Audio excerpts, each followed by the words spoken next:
My mother mailed my adopted daughter a DNA kit for her 13th birthday. Not a card, not a sweater, not a book or a necklace or a gift card to the art store where she spends all her allowance on markers she swears are different shades of blue. A DNA kit. Inside the box was a yellow sticky note in my mother's handwriting: "Find your real family." My daughter, Sophie, read it twice before she looked up at me. She did not cry right away. That would have been easier somehow. Instead, she went very still, like a child who had just been told to stand in a doorway and decide which side of it she was allowed to belong on. "Mom," she asked, "does Grandma not think you count?"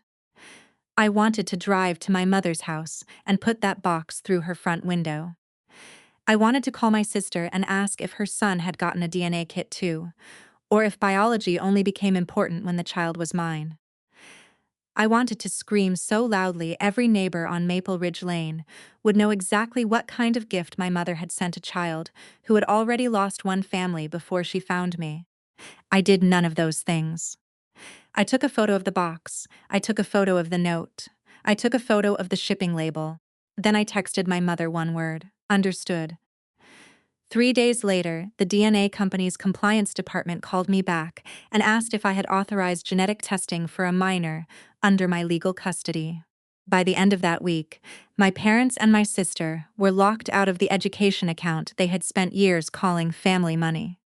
The money they forgot I funded. My name is Claire Whitaker. I am 40 years old and I am a grant manager for a children's hospital foundation. My job is mostly paperwork with feelings attached. I write reports about where money went, who it helped, and why the next dollar matters. That job has taught me something my family never learned. If you want to know what people value, look at what they document. My daughter Sophie came to me when she was 7. I do not tell her story like it belongs to everyone. It does not. Some parts of her life are hers, locked away until she chooses what to do with them. What matters here is simple. She was small, scared, and trying very hard to seem like a child who did not need anything. She came with 2 plastic bags, a stuffed rabbit with one missing eye, and a habit of asking permission before drinking water from the refrigerator. The first night she stayed with me, she slept on top of the blankets with her shoes on. The second week, she asked if she had to earn breakfast. The first time she called me Mom, she said it by accident, and then hid in the bathroom for 20 minutes. Because she thought she had done something wrong. I adopted her 2 years later. The judge asked Sophie if she understood what adoption meant. Sophie, 9 years old, wearing a green dress and glitter shoes, said, "It means she keeps me even when I am inconvenient." The courtroom went quiet. I had to cover my mouth, because I was about to make the kind of sound people make when joy hurts. My mother smiled in all the photos that day. I remember that because it made what came later harder to excuse. She held flowers. She told the judge Sophie was such a blessing. She posted a picture online with the caption, "Our family grew today." Then, on the drive home, while Sophie slept in the back seat holding the stuffed rabbit, my mother said, "I just hope you are prepared for all the questions later." What questions about where she really comes from? Really, that word started early. At first it was small enough to pretend not to hear. My sister Lauren would say, "Sophie is so lucky you took her in," instead of "Sophie is lucky to have you." My father would introduce her as Claire's adopted girl even after I asked him to stop. My mother kept a framed photo of all the grandchildren on her mantle. Lauren's son Mason in the middle, Lauren's daughter Ella on the left, and Sophie in a smaller frame slightly behind them, like a footnote. Every time I pushed back, they acted wounded. "We did not mean anything by it. You are too sensitive. Adoption is beautiful. Why are you ashamed of the word?" I was never ashamed of adoption. I was tired of them using it like an asterisk. The first major fight happened at Christmas when Sophie was 10. My mother had ordered matching pajamas for the grandchildren. Mason and Ella got red plaid sets with their names embroidered on the sleeves. Sophie's set was plain gray. When I asked why, my mother said I was not sure what last name to use. My daughter's last name had been Whitaker for almost a year, my sister said. "It is just pajamas." People always say just when they want cruelty to sound small. I packed Sophie's bag and left before dessert. That night, my mother called me dramatic. My father said I was creating division. Lauren texted, "You cannot expect everyone to pretend biology does not matter." I stared at that message until the screen went dark. Then I started a folder. I called it Real Family. At first, it was just screenshots, little things, texts, photos, receipts for gifts I bought and my mother claimed were from all of us. A voicemail where my father said, "You know what I mean by bloodline." A group chat where Lauren asked if Sophie would be included in grandkids stuff, and my mother replied, "We will handle Claire separately." I did not know what I was building yet. I only knew my family had a habit of saying things, and then acting injured when anyone remembered them clearly. So I started saving proof before they could sand the edges off the story. The education account started with my grandmother Evelyn. Nana Evelyn was not a soft woman. She smelled like lavender soap, kept cash in envelopes, and believed every child should know how to write a thank you note before they learned to drive. She was also the only person in my family who looked at Sophie and did not hesitate. The first time they met, Sophie stood behind my leg and refused to speak. Nana Evelyn bent down, held out a small wooden bird she had carved, and said, "You do not have to talk to be welcome." Sophie took the bird. 2 years later, when Nana Evelyn died, she left me $27,000 and a note in her will that said, "For Claire, who knows what children need before they ask."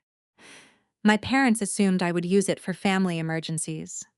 By family emergencies, they meant Lauren's emergencies. Lauren has always been my mother's favorite kind of daughter. Pretty, needy, and good at making other people feel mean for noticing how much help she required. She married young, divorced loudly, and treated every bill like a weather event. Mason's tutoring was urgent. Ella's dance fees were urgent. Lauren's car repair was urgent. Her rent was urgent. Her hair appointment before court was somehow urgent. I was steady. Steady means people ask for help in a voice that already assumes yes. After Nana's will cleared, I put most of the money into a custodial education account for Sophie. Then, because I was still infected with the belief that generosity might turn into love if I did it correctly, I opened a separate investment account for education expenses for all 3 kids. Mason, Ella, Sophie. I called it the Evelyn Education Fund in my own records. That was my first mistake. The second was telling my mother. I did not give her control. The account was in my name. Contributions came from my paycheck. Reimbursements came only through me. But I let my parents and Lauren send receipts for school expenses, tutoring, testing fees, books, camps. If I approved them, I paid. For years, my mother called it Nana's Fund. She said Nana would want all her real grandchildren helped. Every time she said it, I said, all 3 kids are included. Every time she smiled like I had said something sweet and temporary. By the time Sophie turned 13, I had paid for Mason's math tutoring, Ella's theater camp, Lauren's overdue school fees, and 3 separate registration emergencies that somehow always arrived after Lauren had gotten her nails done. I had also put every receipt in the folder. Sophie's birthday was on a Saturday in March. We had a small dinner at my apartment because Sophie hates being the center of attention, but loves cake enough to tolerate a song. She wore black jeans, a blue cardigan, and the silver moon necklace I gave her when the adoption was finalized. My parents came late. Lauren came later. Mason and Ella came with tablets and no interest in pretending otherwise. The evening was almost pleasant for 47 minutes. Sophie opened sketchbooks from me, a set of watercolor pencils from her best friend, and a hoodie from my father that was the wrong size but at least age-appropriate. Then my mother placed a white box on the table. "This one is from us," she said.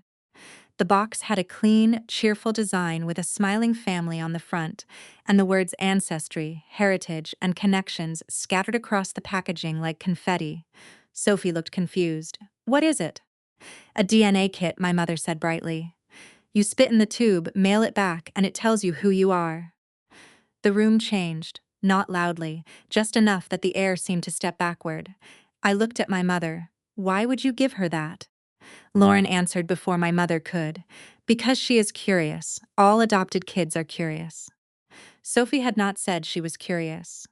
In fact, Sophie had told me the opposite 3 months earlier while we were making soup. She said she might want to know more one day, but not yet. Not while school already felt hard and her body was changing and every adult question sounded like a test. I had said, then not yet. Because not yet is an answer. Sophie turned the box over. That was when the sticky note fell out. Find your real family. My father's face went blank. Lauren looked at her plate. My mother reached for the note too late. Sophie read it in silence. Mom, she asked, does Grandma not think you count? I heard myself breathe in. It was not a big breath. It was the kind of breath you take before choosing which version of yourself will enter the room. The old version would have argued. She would have demanded an explanation. She would have cried in front of people who would later use the tears as proof she was unstable. The new version picked up her phone. I took photos. Claire, my mother said softly, do not make this ugly. You mailed it ugly. Lauren's head snapped up. It is a gift. It is a message. My father said, your mother meant well. I looked at him. Then she can explain it well. My mother folded her hands on the table like she was about to pray. Sophie deserves to know where she comes from. Sophie flinched. I stood up. Sophie comes from here. Lauren made a small sound, not quite a laugh, not quite a sigh, just enough. I turned to her. Say it. I did not say anything. You never do. That is how you stay clean. My mother started crying then, soft, strategic tears. My father put his hand on her shoulder. Mason and Ella stared at their tablets. Sophie was still holding the box like it might bite her. I took it from her gently. Party is over. My father frowned. Claire, everyone out. You cannot throw us out over a DNA kit. Watch me. They left in a storm of coats, muttered insults, and my mother saying. After the door closed, Sophie sat on the couch and looked smaller than 13. Do you think I should do it? She asked. I sat beside her. Only if you want to. Not because someone tried to make you feel unfinished. She nodded, but her eyes were shiny. What if I do it and it says I do not belong anywhere? That is the kind of sentence that makes your whole body go cold. I said, a test can tell you genetic information. It cannot tell you who packed your lunch, who signed your field trip forms, who knows you hate mushy bananas, who sat outside your room the first night because you were scared to sleep. She leaned into me then, not all the way. Sophie still chooses comfort carefully, but enough.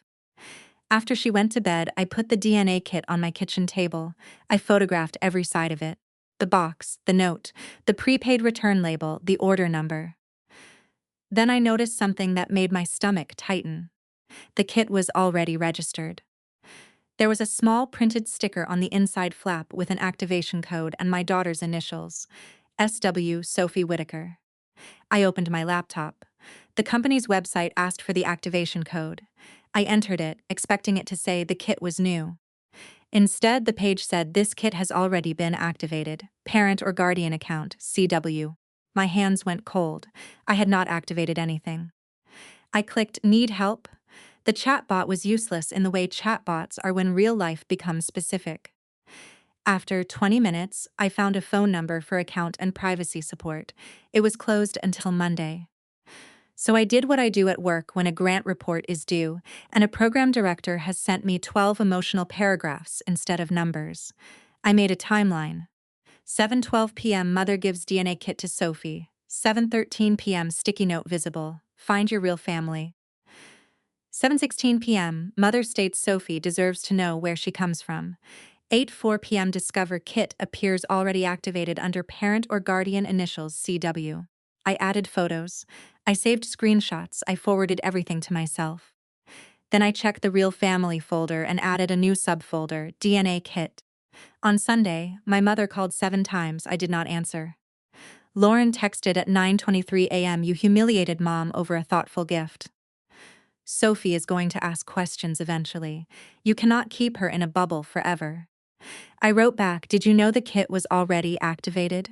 She did not respond for 11 minutes. Then, what does that mean? That was not a no.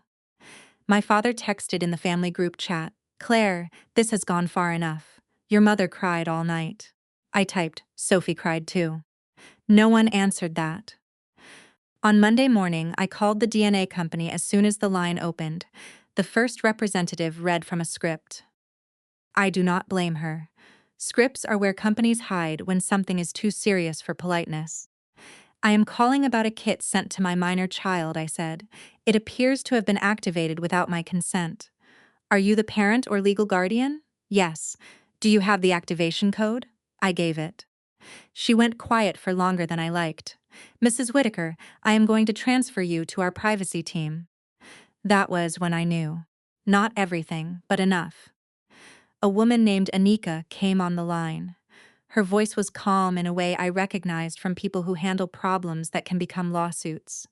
She verified my identity, asked me to email a copy of Sophie's adoption decree and my driver's license through a secure portal, and then said, "Please do not submit a sample for this kit." I was not planning to.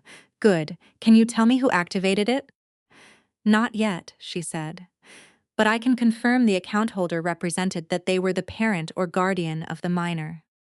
I closed my eyes. That was not me. Was my name used? She paused. I am going to escalate this. At 3:42 that afternoon, Anika called back. I remember the time because I was standing in the hospital foundation copy room trying to unjam a printer that hated me personally. Ms. Whitaker, she said, we have placed a privacy hold on the kit. No sample has been processed. No genetic data exists in our system for the minor. I exhaled so hard the printer beeped.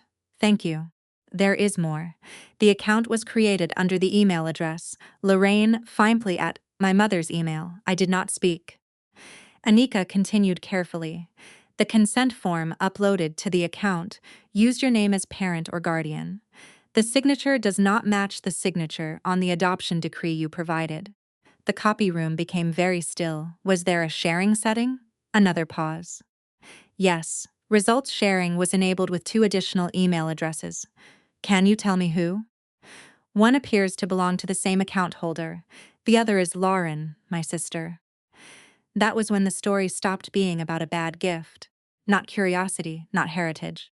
A trap with postage. Anika told me the company would disable the kit, preserve records, and send written confirmation. She recommended I speak with an attorney if I believed someone had misrepresented guardianship. I thanked her. I hung up. I stood in the copy room with my phone in my hand until someone knocked and asked if the printer was working. No, I said. It was the most honest answer I had. That evening, I called a lawyer named Priya Desai. I knew Priya from the Hospital Foundation Board. She handled family law and estate disputes, which meant she had a professional understanding of relatives who turn paperwork into weapons. I sent her everything: the note, the box, the screenshots, the lab's written confirmation, the old texts, the real family folder. She called me the next morning and said, Claire, they did not just send an inappropriate gift, they impersonated you to activate genetic testing for a minor. Hearing someone else say it made the room tilt. What do? You document that they do not have permission to contact, test, register, transport, or make decisions for Sophie. You notify the company in writing. You revoke any shared access to financial accounts they have been using. And you stop letting people who question your daughter's place benefit from money you set aside for children. Priya had said out loud what I had been avoiding: the education account. For a second, I saw exactly what I had avoided seeing for years. My mother had not mailed the DNA kit only to hurt Sophie. She had mailed it to create proof. Proof for Lauren. Proof for herself. Proof that when the time came to divide family money, Sophie could be treated like an exception. Except the money was not family money. It was mine. That afternoon, I logged into the investment portal and removed my mother as the emergency contact. Then I removed Lauren's ability to submit receipts through the shared family email. Then I changed the account nickname from Evelyn Education Fund to Sophie's Education Fund. I did not touch Mason's or Ella's existing reimbursements. I did not claw anything back. Children do not choose the adults who embarrass them, but no new reimbursements would be paid. Not one camp, not one tutor, not one quick fee before Friday. I drafted an email, subject, Education Bursement Access Suspended. I wrote, effective immediately, I will no longer review or reimburse education expenses submitted by anyone other than myself for Sophie's benefit. This decision follows the unauthorized activation of a genetic testing kit for my minor child using my name as parent or guardian without my consent and with results sharing enabled to family members. Do not contact Sophie about DNA testing, adoption status, inheritance, education funds, or real family.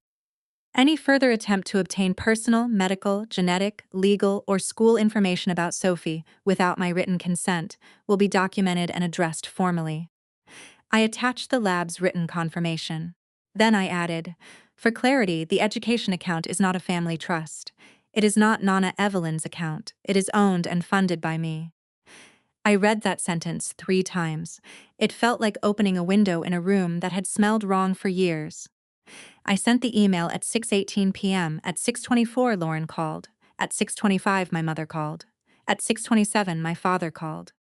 At 6:31, Lauren texted, what did you do to the fund? Not what did mom do? Not is Sophie okay? What did you do to the fund? I took a screenshot. At 6:39, my mother left a voicemail. Her voice was shaking, but not with shame. Claire, this is cruel. Mason's summer program deposit is due tomorrow. You cannot punish children because you are angry. I saved it. At 6:51, Lauren wrote, you always wanted an excuse to cut us off. At 6:54, Sophie is not the only kid in this family. At 6:58, Nana would be disgusted. I stared at that last one for a long time. Then I opened Nana Evelyn's letter. For Claire, who knows what children need before they ask. I scanned it. I attached it to the folder.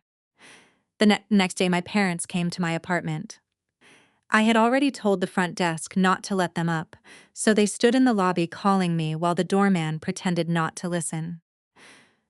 I went down because Sophie was at school and because sometimes you need to look people in the face when they realize the version of you they trained has stopped reporting for duty.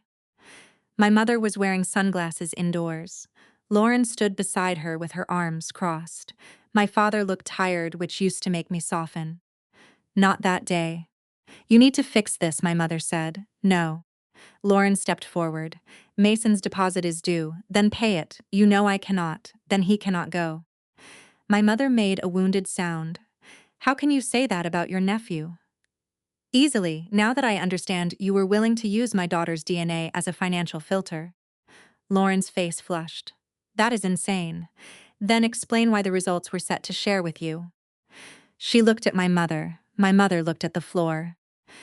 My father said, your mother went too far, but this fund has always helped the whole family, because I allowed it.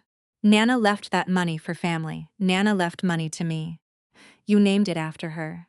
I also named my sourdough starter Patricia. That does not give Patricia legal rights. For 1 second, my father looked confused enough that I almost laughed. Lauren did not. You think you are so clever. No, I think I have bank statements. My mother's voice cracked.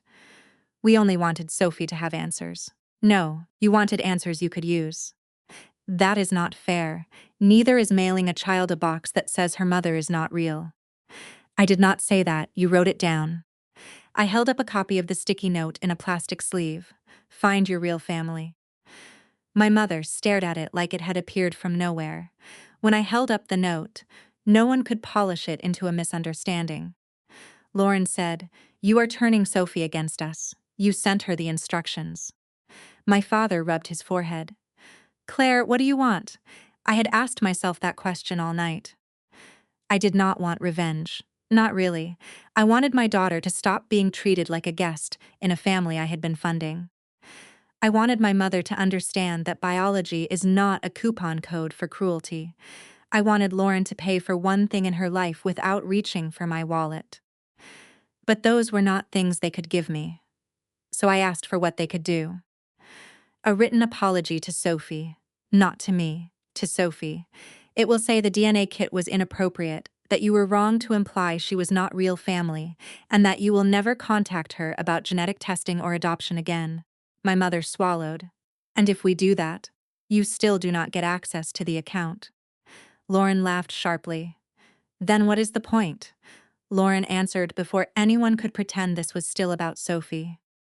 The money had always been the point. My mother closed her eyes. My father looked at Lauren like he wished she had been smart enough not to say it out loud. I said, "The point is Sophie." No one answered. 2 weeks passed. There was no apology. There were messages, many of them. My mother sent a photo of herself crying. My father sent a paragraph about forgiveness. Lauren sent screenshots of Mason's program invoice with the subject line, "Look what you are doing." I sent nothing back. Priya sent a formal letter. It stated that my parents and Lauren were not authorized to arrange testing, access records, obtain school information, request medical information, or contact Sophie directly about adoption or biological origins. It also demanded written confirmation that no copies of the activation form, screenshots, or attempted genetic records had been saved or shared. My mother called the letter legal bullying. I called it putting the boundary somewhere she could not pretend she had not heard it. The DNA company confirmed the kit was permanently disabled, no sample had been received, no data existed. The account was locked. The consent form and access logs were preserved. I slept for 9 straight hours after reading that email. Sophie did not ask about the kit for almost a month. Then, one Friday evening, while we were making pancakes for dinner, because neither of us respects breakfast boundaries, she said, "Can I ask something weird?" "Always." "Do you think I am supposed to want to know?" I turned the heat down. There is no supposed to. She picked at a bit of pancake batter on the counter. "What if I do one day?" "Then we do it carefully, with someone who understands adoption, with privacy, with support. Not because someone put a box on a birthday table." She nodded. "Would you be mad?" "No." "Would you be sad?" I thought about lying, then I did not. "Maybe scared, maybe tender, but not mad." She looked at me. "Would you still be my mom?" I put the spatula down. "Sophie, there is no test result that can unmake me your mom." She cried then. So did I. The pancakes burned. We ate cereal. 6 months later, Mason's summer program did not collapse his future. Lauren found a cheaper camp. Ella's dance studio accepted a payment plan. My parents survived the trauma of not distributing my money.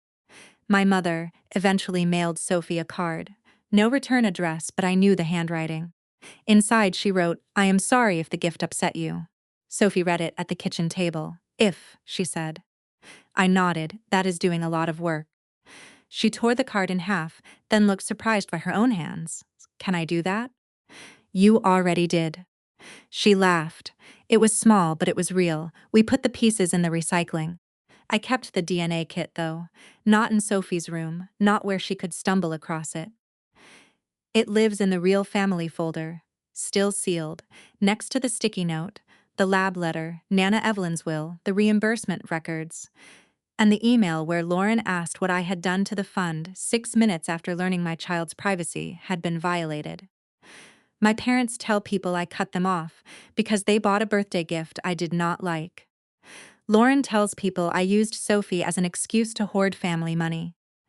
Maybe my mother tells church friends she was only trying to help an adopted child find closure. I do not correct every version anymore. I keep the records instead. Because someday, Sophie may want the whole story. Not the angry version, not the edited version, the documented version. She deserves to know that when someone tried to make her place in my life look conditional, I made the conditions clear. Respect her or lose access. Protect her or lose me. Call her less than family, and find out how much of the family you were enjoying was paid for by her mother. Last month, Sophie had a school project about family traditions. She made a poster with photos of our burnt pancake dinners, our first adoption day courthouse picture, the wooden bird Nana Evelyn gave her, and a screenshot of our shared calendar labeled marker shopping, very serious. At the bottom, she wrote, "Family is who keeps showing up after the paperwork is done." I stood in the back of the classroom and read that sentence 3 times. Afterward, she handed me the poster and said, Do not cry here, it is embarrassing. So I waited until the car. That night, I transferred another contribution into Sophie's education account. The account name is still Sophie's Education Fund. No shared email, no family access, no emergency reimbursements for people who send children identity crises in the mail. Just her future, protected by a password only I know. Maybe some people think I went too far. Maybe they think I should have accepted the gift, explained my feelings politely, and let my mother learn in her own time. Maybe they think blood is complicated and family makes mistakes, and I should not have let money become part of it. Those people can mail their own children a box that says, "Find your real family," and see what kind of mother they become after watching that child read it. My daughter already found her real family. She found it in a courtroom. She found it in burnt pancakes. She found it in a woman who took photos instead of screaming, called the lab instead of begging, and changed the password before anyone could turn her future into a debate. My mother sent a DNA kit to prove Sophie did not belong. The lab called back. And I proved that belonging was never hers to test. Did I go too far or not far enough?